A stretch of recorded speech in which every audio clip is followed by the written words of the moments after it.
네, 오늘 우리에게 주시는 하나님의 말씀은 요한복음 2장 1절부터 11절까지의 말씀입니다. 신약 144쪽에 있는 요한복음 2장 1절부터 11절까지의 말씀입니다.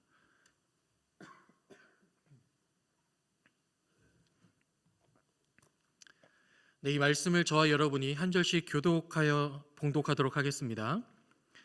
사흘째 되던 날 갈릴리 가나에 혼례가 있어 예수의 어머니도 거기 계시고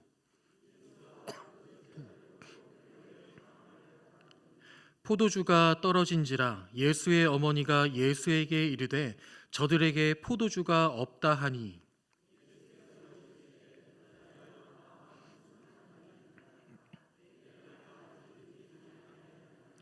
그의 어머니가 하인들에게 이르되 너희에게 무슨 말씀을 하시든지 그대로 하라 하니라.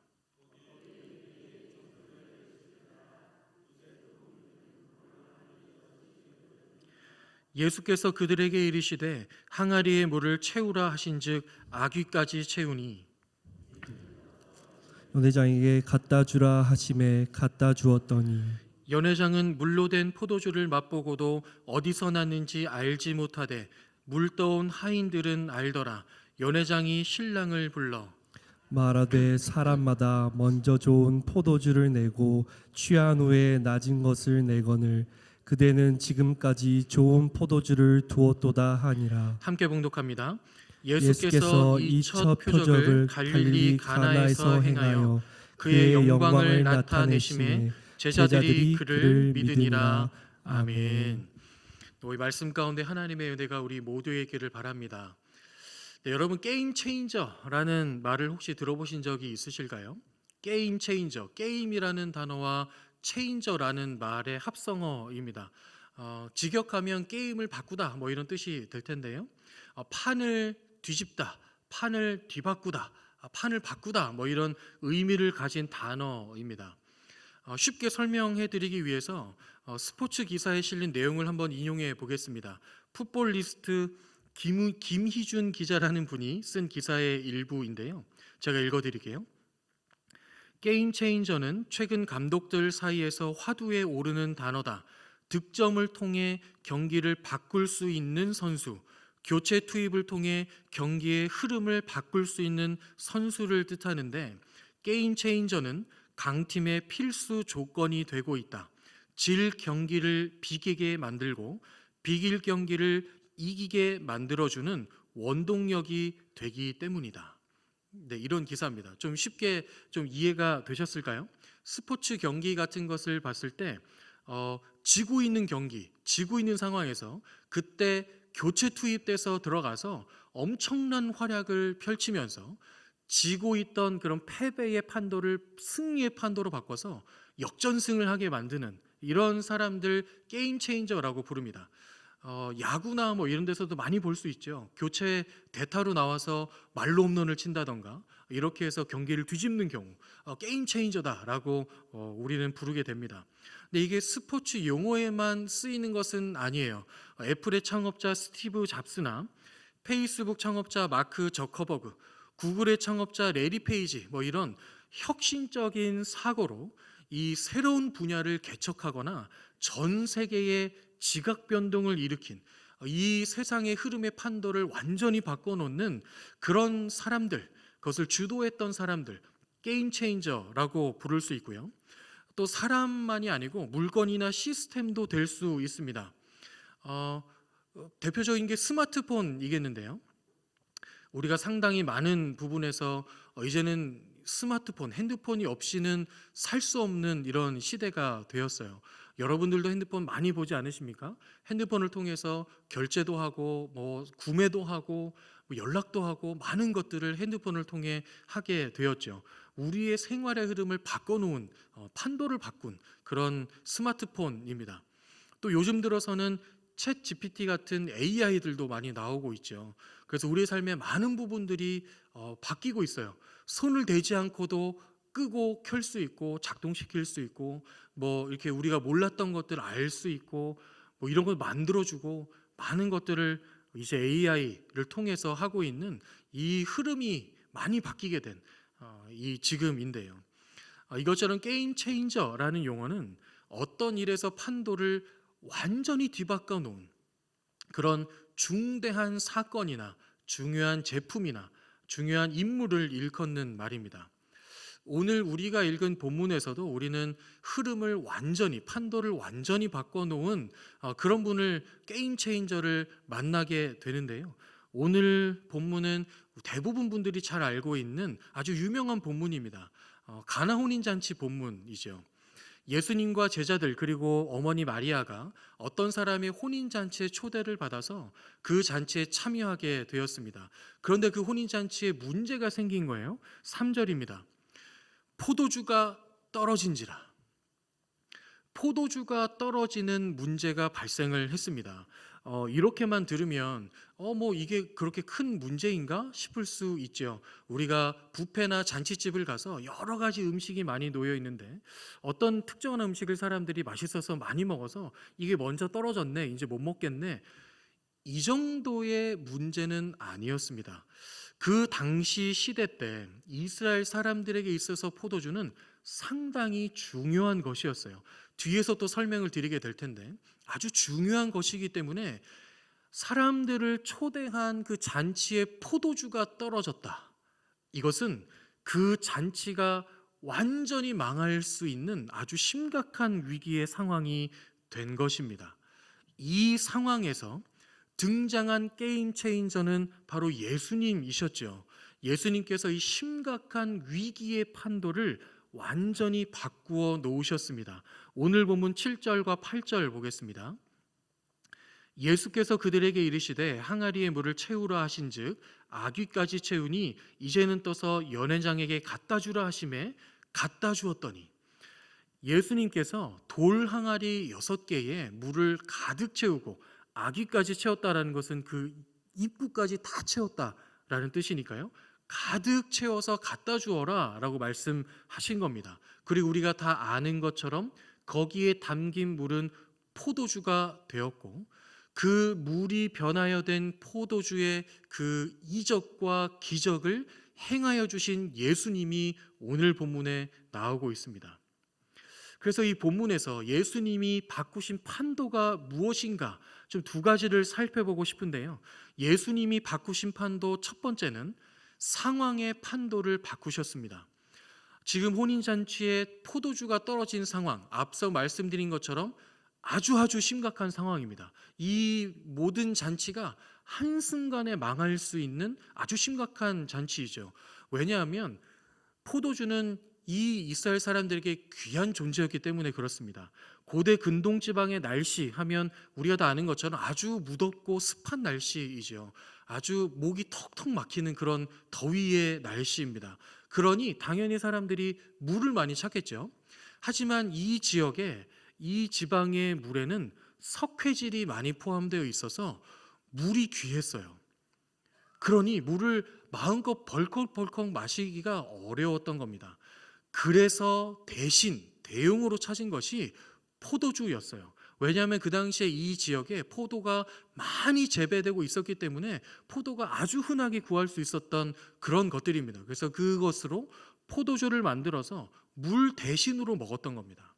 그러니 잔치에 사람들을 초대를 했어요. 그럼 그 사람들이 가까이 사는 사람들은 바로 왔겠지만 멀리서 초대된 사람들은 먼 길을 왔을 텐데 그 더운 날씨에 먼 길을 왔다면 당연히 와서 찾는 것은 포도주입니다. 근데 그 포도주가 떨어진 거예요.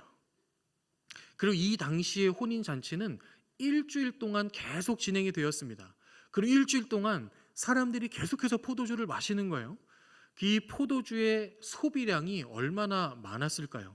그래서 혼인잔치를 준비할 때 가장 먼저 가장 중요하게 준비하는 것은 이 포도주였습니다. 그런데 그 포도주가 떨어진 거예요. 그러면 이 신랑과 신부는 엄청난 비난을 받게 됩니다. 사람들이 자신을 무시한다 여기게 되는 것이죠. 아니, 어떻게 우리를 생각하길래 포도주를 준비해 놓지도 않고 우리를 초대한 거야. 우리를 초대해 놓고 포도주가 이렇게 적으면 어떡해? 우리를 무시하네? 이렇게 마음이 상하게 되고 그 비난을 받게 되는 것이죠. 여러분, 혼인잔치는 어떤 시간입니까? 신랑과 신부가 한 가정을 이루는 시간입니다. 그 어느 때보다, 어떤 잔치보다 큰 기쁨이 있어야 되는 잔치이지요. 기쁨이 충만해야 되는 그 시간인데, 이제 포도주가 없음으로 인하여서 평생 잊지 못할 수치를 당하게 되고, 평생 잊지 못할 괴로움을 당하게 되고, 평생 손가락질을 받게 될 수 있는 그런 아주 심각한 위기 상황이 된 것입니다. 이것을 해결할 다른 방법도 없죠. 어디에서 이것을 빌려올 수 있겠습니까? 그래서 이 잔치의 흐름이 지금 망하는 쪽으로 흘러가고 있는 거예요. 이 잔치의 판도가 지금 망하는 쪽으로, 그쪽으로 흘러가고 있는 것입니다. 수치와 괴로움을 향해 흘러가고 있었던 것이죠. 그런데 예수님께서 이 판도를 완전히 바꿔주시는 거예요. 물이 포도주가 되는 기적을 베푸시면서 이 상황을 해결하여 주셨습니다. 수치와 괴로움을 향해 흘러가던 이 판도가 완전히 바뀌어서 이전보다 더 큰 기쁨의 잔치가 되도록 바꾸어 주셨는데요. 물이 변해서 만들어진 포도주를 맛본 그 연회장이 신랑을 불러서 이야기하는 그 말이 10절에 기록되어 있습니다. 말하되 사람마다 먼저 좋은 포도주를 내고 취한 후에 낮은 것을 내거늘 그대는 지금까지 좋은 포도주를 두었도다. 이렇게 얘기를 하는데요. 이렇게 보면, 아니 이렇게 좋은 포도주를 두고 왜 감추고 있었어? 이런 핀잔을 주는 말이 아닙니다. 그 당시의 관습을 보면 이 포도주를 소비해야 되는데 소비량이 너무 많았기 때문에, 그 포도주를 준비하는데 돈이 많이 들어갔기 때문에 돈을 아끼는 방법들을 보통 사용을 했어요. 어떤 방법인가 하면 먼저 좋은 포도주를 내놓습니다. 좋은 포도주를 내놔서 사람들이 그것을 마시고, 포도주를 계속 마시면 어떻게 되죠? 취하죠. 많이 드셔보신 거 아니시죠? 네, 취하죠. 취하게 되면 그때 품질이 낮은 포도주를 내기 시작합니다. 돈을 아끼는 방법 중에 하나죠. 보통 이렇게 했는데 지금 이 연회장이 보기에는 이 신랑 신부는 반대로 하는 겁니다. 좋은 포도주를 내놓고 그것을 마시게 한 후에 그 이후에도 이것보다 더 좋은 포도주를 내는 거예요. 그럼 어떤 느낌이죠? 손님들을 아주 정성스럽게 대하고 있는 겁니다. 아주 정성스럽게 대접하고 있는 거예요. 계속해서 좋은 것을 내놓으니까요. 그래서 이 10절의 말은 칭찬의 말입니다. 칭찬의 말. 아, 참 잘했네. 어떻게 이렇게 생각을 했지? 너무 기특하네. 이 말을 하고 있는 거예요. 여러분 생각해 보시죠. 아까까지만 해도 이 신랑의 마음이 어땠을까요? 아, 이제 이 잔치는 망했구나. 아, 이제 이 모든 수치를 내가 어떻게 감당하지? 이 불안과 걱정과 염려로 가득했던 이 마음이, 그 마음의 판도가 지금은 더 큰 기쁨으로 변하게 된 것입니다. 판도가 바뀐 거예요. 마음의 판도가 바뀐 겁니다. 마음의 상황의 판도가 바뀐 거예요. 눈으로 보이는 문제만 해결하신 것이 아닙니다. 그 사람들의 마음까지도 해결하여 주신, 그 판도를 완전히 바꾸어 주신 예수님이시죠. 그 예수님께서 저와 여러분의 인생에도 동일하게 행하여 주시는 줄로 믿습니다. 우리의 마음 가운데 우리가 살아가다 보면 이런저런 인생의 때를 겪게 되죠. 어려운 일들, 나의 힘으로 해결할 수 없는 일들, 괴롭고 슬픈 일들, 아쉬운 일들, 안타까운 일들, 많은 일들을 만나게 됩니다. 그 판도, 그럴 때 우리가 느끼는 그 마음의 판도를 예수님이 바꿔주실 수 있는 거예요. 예수님이 바꿔주십니다. 예수님이 통치하시고 예수님이 다스리시게 되면 우리 마음 가운데 있는 모든 부정적인 판도가 긍정적으로 바뀝니다. 평안과 형통으로 바뀌고 기쁨과 사랑으로 바뀌게 됩니다. 예수님은 그 일을 하시기 위해 저와 여러분의 인생 가운데 오셨습니다. 십자가를 건너, 부활의 시간을 건너 우리의 인생에 함께 하시며, 영원히 함께 하시며 영원히 우리의 중보자가 되십니다. 우리를 도우시고 우리를 인도하시고 우리를 지키시며 우리의 삶을 통치하시고 다스리시는, 그렇게 우리를 인도하시는 그 예수님이 우리 가운데 계시는 줄로 믿습니다. 그래서 우리의 모든 판도를 바꾸어 주실 거예요. 여러분의 마음의 판도와 여러분이 겪고 있는 문제의 판도, 상황의 판도를 다 바꾸어 주셔서 우리가 계속해서 믿음의 길로 걸어갈 수 있도록 우리를 인도하여 주실 것입니다. 그 예수님 바라보시며 예수님 붙드시며 살아가시는 저 여러분 되시기를 주님의 이름으로 축복합니다. 아멘.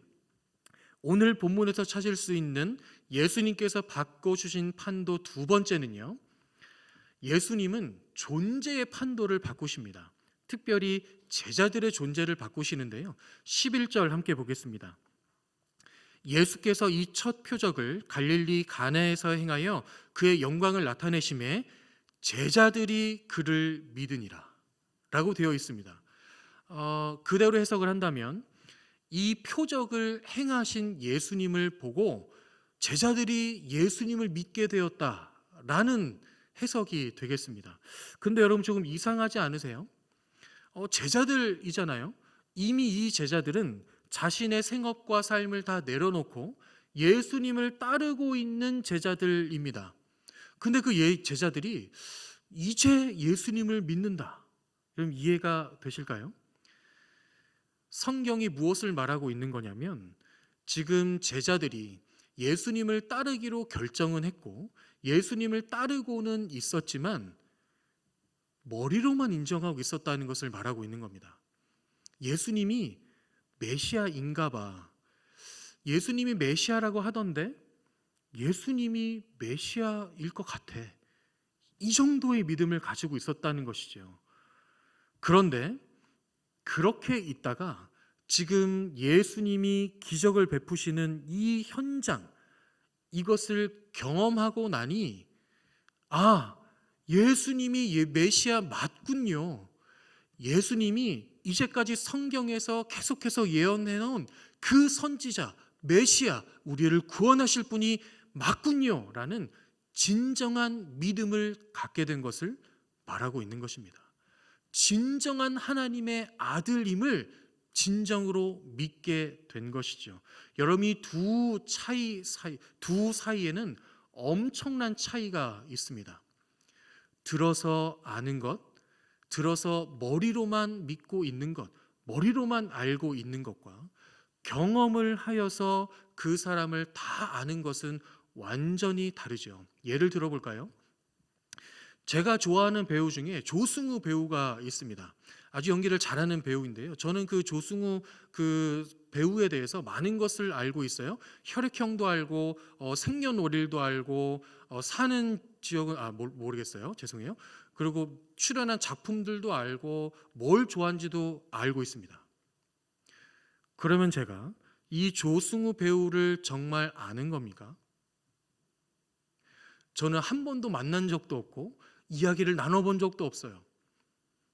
그럼 제가 그 조승우 배우를 진짜 알 수 있을까요? 그것을 정말 알고 있다라고 말할 수는 없죠. 여러분, 예수님도 마찬가지입니다. 여러분들이 예수님을 들어서 알고 예수님을 그냥 어렴풋이 알고 전달받아서 알고 머리로만 예수님이 우리의 구원자이신가 봐. 이것을 진정한 믿음이라고 표현하지 않습니다. 진정한 믿음은 그 예수님을 인격적으로 만나고 경험하여서 믿게 되는 그 믿음이 진정한 믿음이라고 성경은 지금 우리에게 말하고 있는 것입니다. 그 진정한 믿음을 가지게 될 때, 그 진정한 믿음이 있을 때 예수님이 비로소 나의 삶의 주인이 되시고 예수님이 그때야말로 예수님이 나의 구원자가 되시는 거예요. 예수님이 십자가에 달려 죽으시고 부활하셨습니다. 모든 죄를 해결하셨고 영원히 살 수 있는 길을 열어주셨죠. 하지만 믿음이 없으면 그 예수님을 진정으로 믿지 않으면 그 길이 열려 있어도 나의 길이 아닌 겁니다. 여러분에게는 예수님을 향한 진정한 믿음이 있으십니까? 예수님을 진정으로 믿으면 그 예수님이 나의 모든 판도를 바꿔주실 뿐 아니라 우리의 존재의 판도를 바꾸십니다. 예수님이 없으면, 예수님을 진정으로 믿지 않으면 우리의 삶은 영원한 죽음을 향해 내려가고 있는 그 판도의 삶을 살게 되는 것이죠. 하지만 예수님을 진정으로 믿으면 영원한 삶, 영원한 천국을 바라보며 영원한 생명을 향해서 나아가는 그 생명의 길을 걷게 되는 그 판도 가운데 들어가게 됩니다. 예수님은 그 판도를 완전히 바꾸셨어요. 하나님의 영광에 이를 수도 없었던 저와 여러분, 죄를 어떻게 할 수 없고 해결할 수 없었던, 영원히 죽을 수밖에 없던 우리, 그 판도 가운데 있었던 우리의 판도를 영원히 하나님과 살 수 있는 영원한 삶의 판도, 그 존재로 바꾸어 주시는 그 예수님이십니다. 간절히 바라기는 이 자리에 계신 모든 성도님들 안에 그 예수님 향한 진정한 믿음이 있기를 간절히 바랍니다.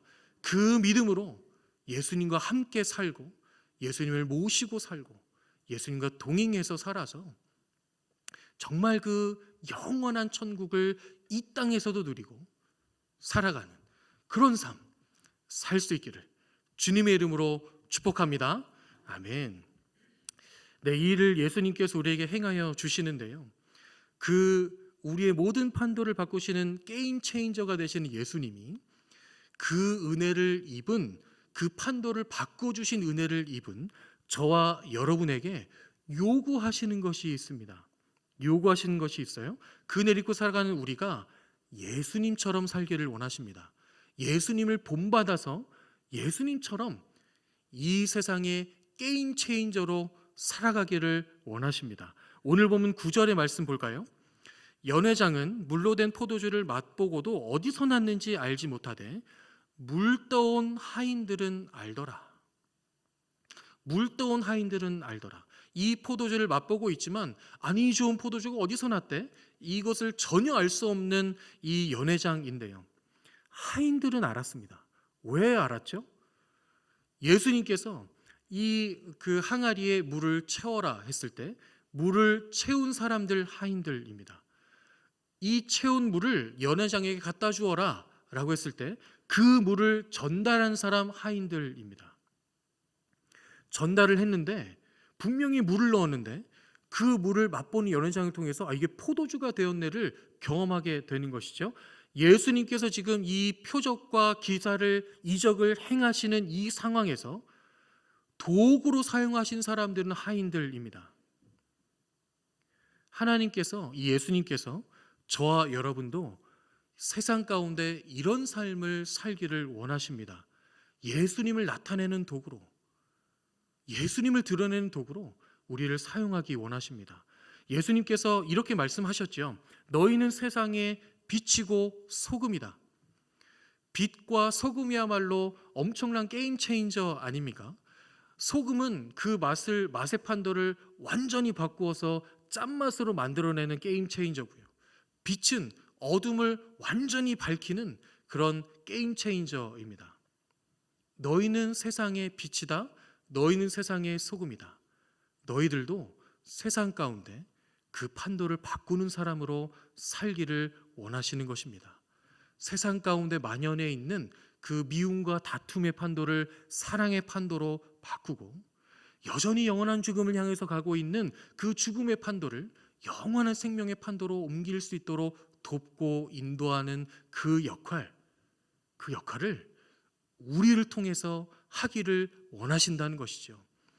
여러분, 세상의 빛과 소금으로 사시기 바랍니다. 여러분이 가는 모든 곳 가운데 그렇게 사시기를 바랍니다. 그런데 그런 삶을 살아야 하는데 우리에게도 문제가 있습니다. 어떤 문제인가 하면 우리 스스로 내 자신을 보기에 그렇게 될 수 없을 것처럼 보이는 거예요. 여전히 내 삶에 바뀌지 않은 그런 판도들이 보이는 것입니다. 죄의 판도가 여전히 보이고, 절망의 판도가 보이며, 미움과 시기의 판도가 보이고, 분열의 판도가 보이고요, 괴로움과 슬픔의 판도가 보이는 것입니다. 세상을 치열하게 살아내고 있으니 그 치열한 삶의 과정 가운데 이런저런 타격을 입기도 하고 내상도 입고 상처도 입고 그 안에 계속해서 쌓여 있는 부정적인 판도들이 너무 많은 우리 스스로를 보게 되는 것이죠. 너무 좌절스러운 순간입니다. 하지만 그런 우리를 이미 아시고 사도 바울을 통해서 어떻게 우리가 세상을 판도를 바꿀 수 있는 그런 게임 체인저로 살 수 있는가를 알려주시고 계시는데요. 고린도 후서 4장 7절부터 10절까지입니다. 4절의 말씀인데 이 말씀 우리 한 번 더 저와 여러분이 교독하여서 봉독해 보도록 하겠습니다. 제가 먼저 읽습니다. 우리가 이 보배를 질그릇에 가졌으니 이는 심히 큰 능력은 하나님께 있고 우리에게 있지 아니함을 알게 하려 함이라.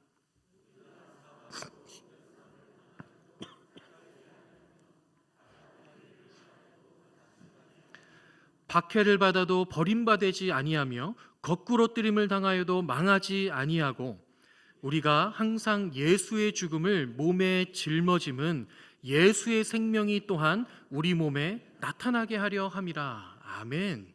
사도 바울은 우리의 인생을 지금 질그릇에 비유해서 표현하고 있습니다. 질그릇의 특징 무엇입니까?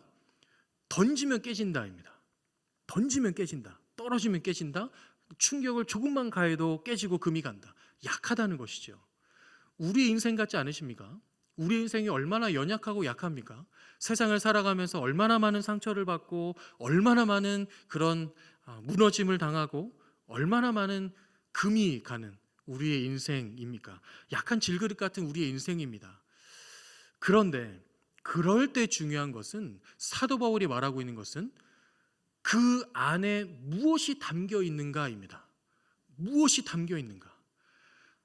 우리가 세상 속에서 우겨쌈을 당하고 답답한 일을 당하면서 여기저기 금이 가기도 하고요. 박해를 받고 거꾸로 뜸을 당하면서 여기저기 조금씩 깨져나가는 것 같은 그런 우리들이지만 그런 우리 안에 예수 그리스도가 계시면 그 금이 가고 틈새가 생기고 깨지고 이런 틈을 통해서 우리 안에 계신 예수 그리스도의 빛이 밖으로 드러난다는 것입니다. 그 틈을 통해서 새어 나온다는 것이죠.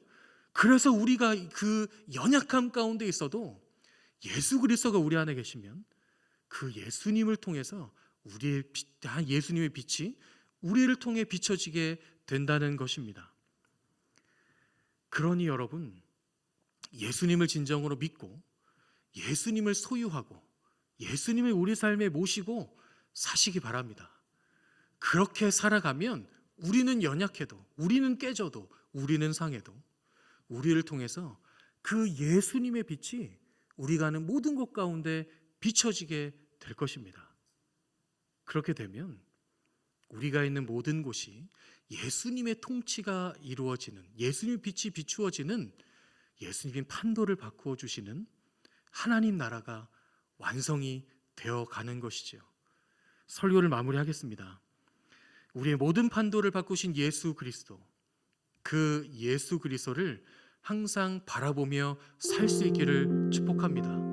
우리의 존재의 판도를 바꾸셨고 영원한 죽음의 판도에서 영원한 생명의 판도로 바꾸어 주신 그 예수 그리스도, 또 우리의 모든 삶에 오셔서 삶에 있는 모든 문제와 상황 가운데 이 모든 상황을 바꾸어 주신, 평안과 형통으로 바꾸어 주신 예수 그리스도, 우리의 영원히 함께 하시며 우리의 중보자가 되시는, 우리를 도우시고 인도하시는 예수 그리스도, 그 예수님이 우리의 소망인 줄로 믿습니다. 예수님 바라보시고 예수님 붙드셔서 여러분이 살아가는 모든 삶의 지경, 영역, 여러분의 가정, 일터, 여러분이 가는 모든 것 가운데 그곳의 판도를 바꾸는 게임 체인저로 살아가시는 저 여러분 되시기를 주님의 이름으로 축원합니다. 아멘. 이 시간 잠시 함께 기도하겠습니다. 들은 말씀 붙들고 우리 결단하며 기도합시다. 주님, 그렇습니다. 나의 판도를 바꾸신 예수님, 예수님이 나의 소망이십니다. 예수님이 나의 삶의 주인이십니다. 예수님 바라보며 살 수 있도록 우리에게 믿음 더하여 주옵소서. 그리고 우리가 살아가는 모든 것 가운데 그 판도를 바꾸는, 세상에 있는 어둠 가운데 예수님의 빛을 비추는 그런 그런 성도, 그런 그리스도인으로 살 수 있도록 나를 인도하여 주십시오. 이 마음의 결단, 믿음의 결단 주님께 드리시면서 함께 기도하도록 하겠습니다. 기도하겠습니다.